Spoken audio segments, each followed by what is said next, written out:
Very good. Ross, Ross McGarva, we're grateful that you're able to join us. Are you able to unmute? And I there think you are. Hey, how are you today? you hear me. I'm good. Yeah, feels good to sit down for a minute. Oh, So good. Good. Sounds like you're out and about and busy. So yeah. you're tell these folks where you're calling in from today. Actually, I'm calling in from Ennis, Texas. So it's south of Dallas, about 35 miles along Okay. along the Trinity River floodplain. So helping Yeah, it. well, welcome. And it sounds like you've moved there not too long ago. Is that right? Yeah, I've been on this outfit, took management of this ranch, about 3,000 acres, first of April. We've been in Texas for about 5 years, moved from the extreme northeastern corner of California, southern Oregon, um, where California, Oregon, and Nevada all come together.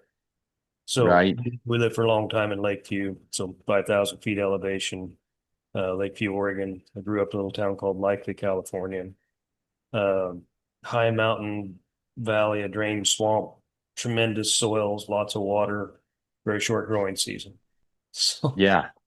Yeah. Well, you probably know Pierce Flournoy then. oh yeah, yeah, neighbored with Peters. Yeah, I've known his younger brother Craig and I are best friends from diapers on. So Yeah. yeah, Right. yeah, the old family. Right. Sure. Well, awesome. Well, we're grateful you could join us and tell a little bit about your story. You're going to be talking a little bit about multi-species grazing. Is that right? Yeah, some of that, and probably quite a bit about just electric fence components and such as that as well too. And I experienced doing that. So we bought a place in Lakeview, Oregon. It was half section, a couple hundred acres of it was irrigated, and the first season we were there, we weren't the first season we owned it, we weren't there. So I had a friend that helped keep it irrigated and move the cattle. Well, it was just in two pastures. The creek kind of split them, and came uh, payday, gathering day, and they were there on the cane, and it took five of us to get 200 head of steers out of the pasture. It took us about 3 hours to do it. Walk them a half mile down to the road with the scale, and it was still a 3% pencil shrink. So I Ah, thought I'm not doing that again. And so we were able to move on site. And the first thing I started doing was building just some high tensile electric fence, just like two wires, use solar chargers to energize those wires, and essentially did lane grazing down my irrigation, flood irrigation spaces. Ran out some poly pipe on top of the ground. Um, I think that's another. I mean, we learned a lot during that time about never go short on the size of your water pipe. Do the biggest you can afford to do. Uh, just to, I'll just throw out some things that trivial kinds of things, but they're not trivial because they're critical to your systems. But every change in pipe size, so an inch to an inch and a quarter, inch and a half to 2 inch, actually doubles the gallons, real close to doubles the gallons per minute that pipe will carry at a fixed pressure. And so if you can handle 2 inch pipe, choose 2 inch versus inch and a half, because you're going to get more water to the end of that pipe and still have some pressure left on it. And mhm. so we, the next year, next season, I had same owners cattle on there, uh, moved them twice a day and moved the water trough with them. And those cattle followed me to the scale, and they took their first crap on the downside on the pay side of the scale, not on the losing side of the scale. Yep. And so that became a practice for almost 25 years. We did that. And if you do the math, I never have picked up a drop, but it probably weighs what, 7 to 10 pounds when a 900 pound steer, Hmm. and what's that worth it? Whether if you're selling them at, today's market, 350 a pound or thereabouts, let's do the math 20 on bucks. which side of the scale do you want that on?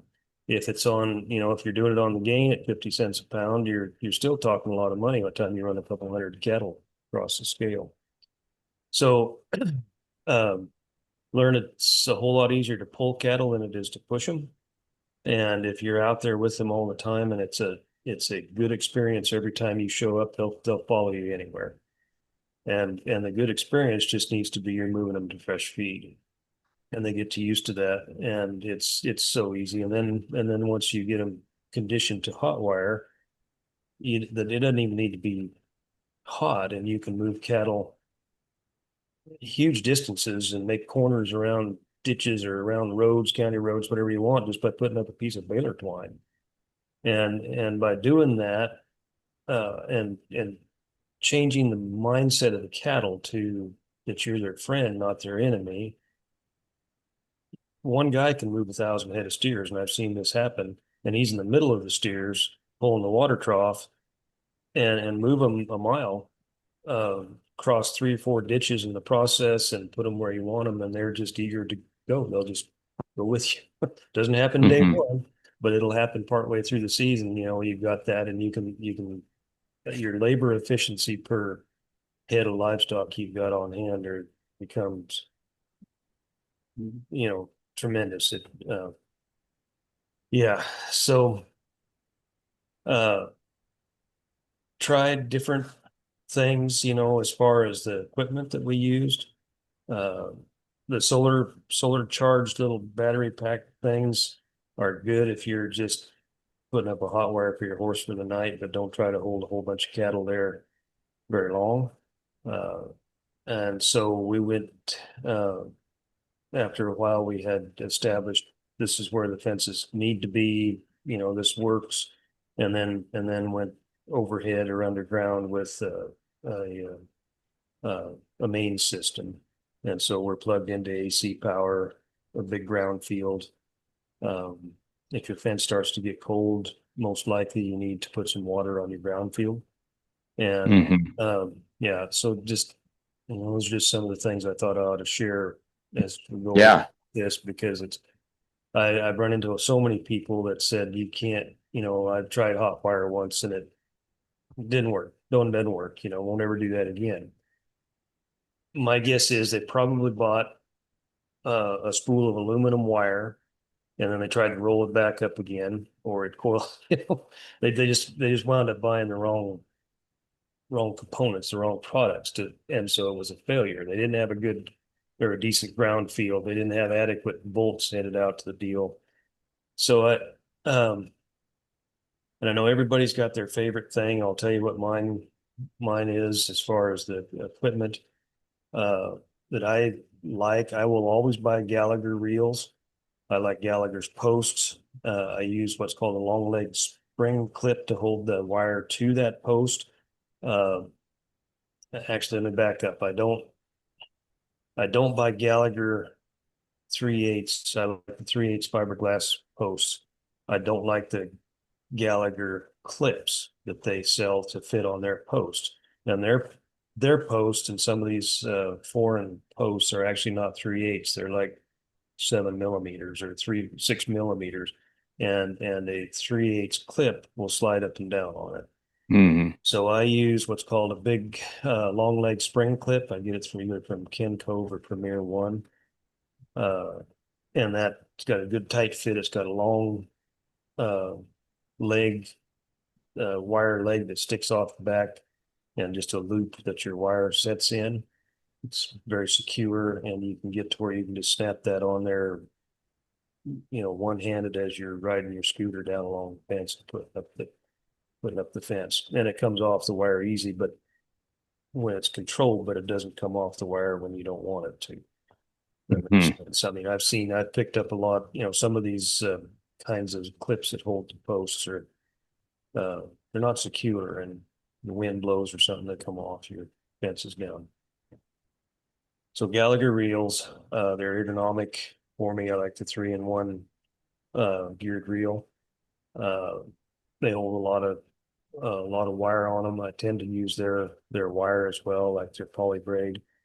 Uh, the 3/8 drive-in posts, I bore step-in posts. If your ground's too hard, you can't step it in. If it's frozen, you can't step it in. And there's typically soft plastic and you can't drive them in. Pigtail post is the same way. You can't drive that in. It's got a round top on it. That's why I use those 3/8 fiberglass posts, and I use a dead blow hammer to put them in with, and they'll last for years. And there's a fairly new handle for the end of your spool. That's I was told like a 12-year-old kid invented this thing, and it's called a Zammer handle. It's got both a non-conductive and a hook on the end of them. They're typically white. I found really good luck with those. And then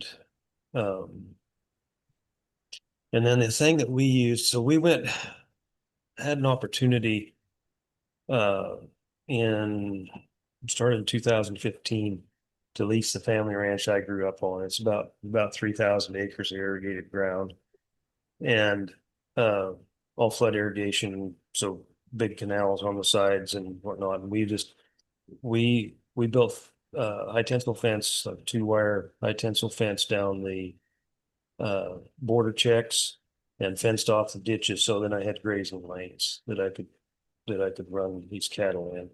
And I found pretty quickly that if you've got grass, it's not hard to find cattle that people want to buy your grass with. And so our business model was essentially we were just selling grass and using other people's cattle to harvest it with. And we typically had about 2,500 yearlings on us, as many as 12 different ownerships. They were all just about every label you can imagine. We were certified organic. We had natural cattle that were going into country natural beef. We had cattle that were just going right into beef Northwest, part of the industrial cattle. And we would graze those at very high stock densities because we were moving them twice a day. And that's where we really learned the weak link that we had was kind of our water system. I'd used 1.5-inch poly pipe laid out there, and we were pushing water with just like a 1-horse well pump, 3/4 of a mile. By the time you got to the end of it, you could fill a trough, but not if there was a lot of demand on it. And so if during cool weather, which we were really blessed to have, that the nights cooled off and everything, you'd be fine, and cattle would learn how to come and take turns to drink. But once it got up to about 90 degrees, we had to split our mobs down because we did not have enough water supply to water that many cattle. And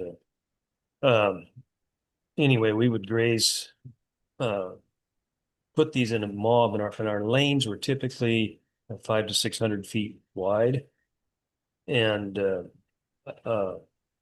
we found that if your mob was pretty close to equal with the length of the front stretch of the fence, so if you had a 500 wire or 500 foot length, about 500 cattle in that mob would be just about right. And we'd pull that thing forward.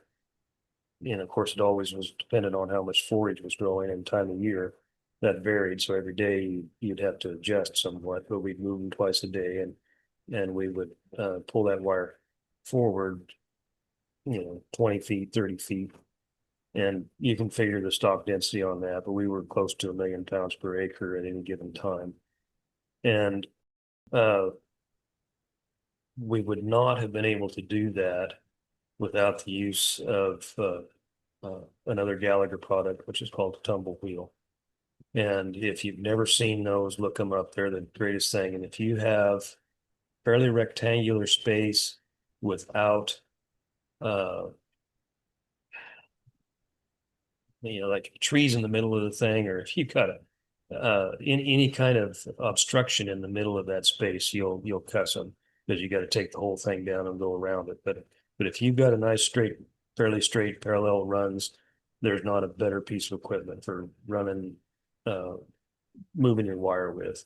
You don't have to pull post. You just grab the reel on one end, walk it forward in the evening, and the next, and then on your next move, you grab the other side of it and you walk that forward, and those wheels just tumble and move right along.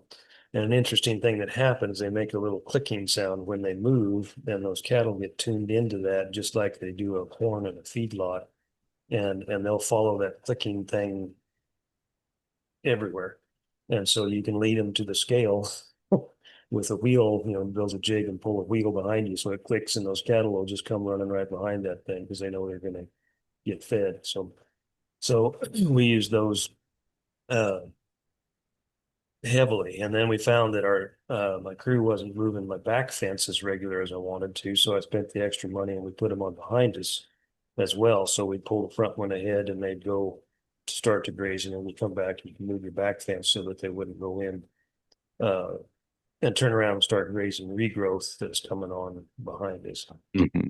So we saw some interesting things in that valley was like I said, a drained swamp, and the traditional methodology for, what everybody did for had done forever was, your cattle go out on the government permits through the summer, and they let the hay grow up, and you cut hay, and then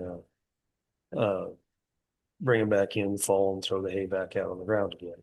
And when and so that created a uh, mosquito haven to breed and reproduce. And by doing this intensive stock grazing on those swamps, I had several people tell me we wouldn't be able to do it because of mosquitoes or because the ground was too soft or whatever. But that's a great motivator for me, is just tell me I can't do it.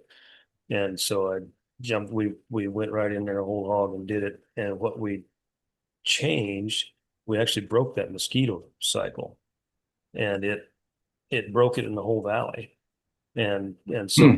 by the people in Likely would go, there's no mosquitoes this summer, the first summer we were doing it. It's like, yeah, we don't have mosquitoes down here either. Now my irrigator, he was still using mosquito spray because he'd get out in front in the tall grass where the mosquitoes were still breeding, and they'd pack him off. But you could stand at the backside of that mob of cattle, short sleeves, and never get a mosquito bite. And so that was an interesting thing. And the other thing that happened, we had tremendous population of barn swallows that moved in and just set up camp with us. And so this was part of the ecological change that happened as well. But when we moved those cattle forward and they'd walk into that tall grass, those mosquitoes would come up. There were these thousands of barn swallows around us. We filmed it over and over again. It was so fun to watch. But they would actually travel out with us in our scooters to to eat. And then we had another observation that we had. We would try to leave, or typically leave 4 to 6 inches of leaf area behind us as we went. And these are old established fescue, red clover, uh, timothy type of pastures, bluegrass, and that were growing there, a lot of reed canary grass, meadow foxtail. And uh, so it was a very dense sod with very little bare soil and real high organic matter. So that helped on all, for us to be able to carry this capacity. But we were standing there, I had a seed salesman uh, come, and we went out behind the cattle, and we were walking around, and he was the one who made the observation. We've been doing it all summer, but never really paid any attention. But behind this herd of 1,000 head of steers that were grazing, the ground was clean and the grass was clean. Your shoes weren't green. You'd think it would be just like a feedlot, but that hoof action had taken all the manure and worked it right to the soil surface immediately. And so we did this for 5 years, and it was just amazing to see the increase in uh, regrowth. The quality of the grasses changed. Every year just got better and better and better and better. And so I think if you're considering doing intensive grazing, don't hesitate. Jump right in. Uh, equipment's important. Spend as much money as you think you can afford to get the best uh, uh, chargers um, and I think that, and make sure you got a good ground field. So uh, I guess Yeah. Yeah, that's really good. Thank you. For anybody who has experimented with electric fence, everything what you've said is very applicable and makes sense. Yet some of you may be completely novice to this, and it might be like speaking a foreign language here. But keep this as a resource to go back so that when you get started, if you are just starting up, even if you're a seasoned rancher and you're like, hey, I want to tighten up my grazing, I need to get some electric fence. Go back. There's some good resources here that he's put out that are practical. I wish I'd had that. I wish I could pull up the picture when Dave Pratt did a field day at our ranch. We were winding up poly wire on a stick. And he's yeah, like, no wonder it doesn't work, Jared. He's like, yeah, none of you don't want to do it. Your employees don't want to do it. That's right, archaic. Go buy a stupid reel. It costs whatever, yeah. $100. Well, Uh, they do now. So I started off, you can buy, they're typically orange or yellow, an electric cord reel. They've got a oh hollow. yeah, Yeah. And I've rolled up hundreds of miles of fence on that. It's slow and tedious, but it was cheap, and they'd last a a lot year. easier than a stick. Yeah. A lot better than a stick. I'd use a stick in the hub to make it spin faster. But there's also an outfit called Razor Grazer. Uh, Range Ward Razor Grazer is their tool, and they've got a rewind set up on their thing. Uh, and it was developed by a grazer in Canada. It's now owned by a company in San Antonio, Texas. But they just came out with a yeah, this question just came up there. Yeah, I have a razor grazer. I use it for my sheep, and I've got them trained to a single wire, and which makes Okay. putting hair sheep wherever you want them amazing. Yeah. I'm a dealer for them, and this isn't a sales pitch, but uh, they struggled with finding a price point that was worked for everybody. Uh, and I don't regret spending the money now. It was a lot of money to start with. But one of the things and I just kept harping at them, you need something simpler, something simpler. So and I don't even know what they're calling it now, but they just started manufacturing a unit that's essentially just a rewind unit. You can hook it on the back. You got a 2-inch receiver hitch, so you hook it on the back of your scooter because if you're doing this, you probably already have a lot of the components. Uh, but they sell half mile of it's a step up from like the orange poly braid that Gallagher does.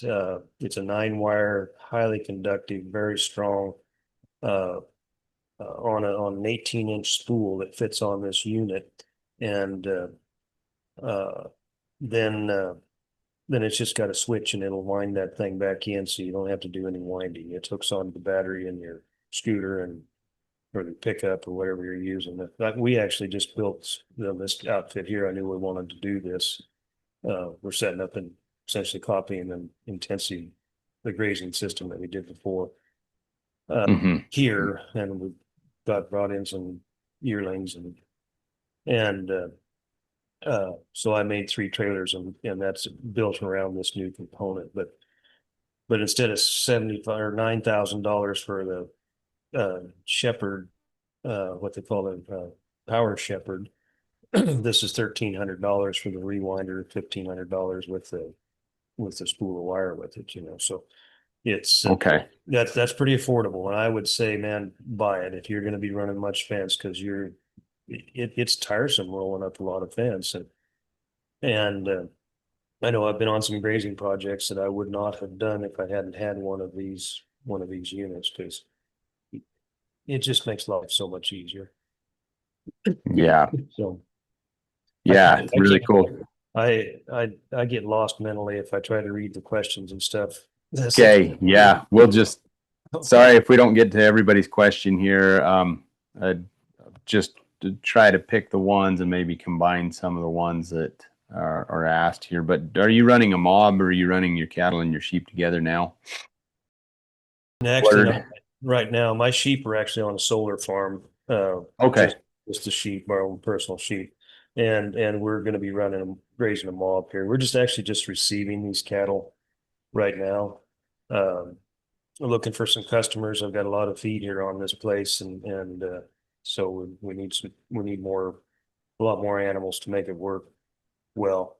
The price of them and the availability, my gosh, they're just not out there right now. Trying to buy some thin cows, and it's taking order buyer hitting 5 sales a week just to get 40 of them put together in the last 3 weeks, you know. And the prices work. You're competing with the Packers. They need them Yeah. badly. People are buying some of these younger cows in poorer condition to rebuild herds with, and Yeah. it's pretty wild. Never seen this to this extent. It's crazy. But so Yeah. Yeah. Interesting. We just had an order buyer at the sale yesterday and today looking for that same order.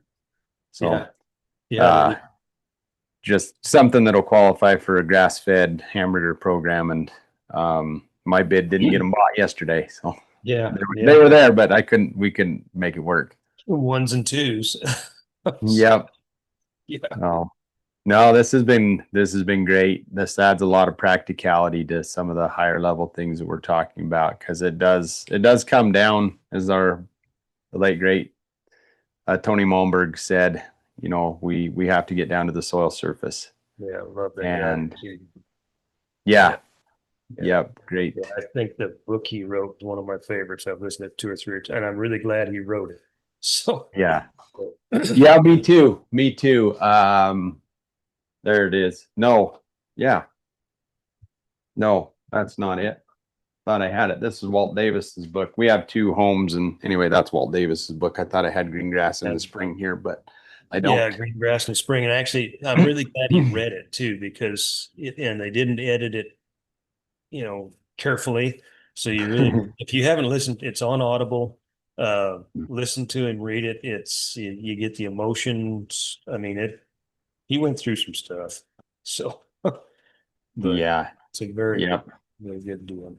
So, no, he was a big inspiration to us and encouragement as well. So, Well, that's good to know.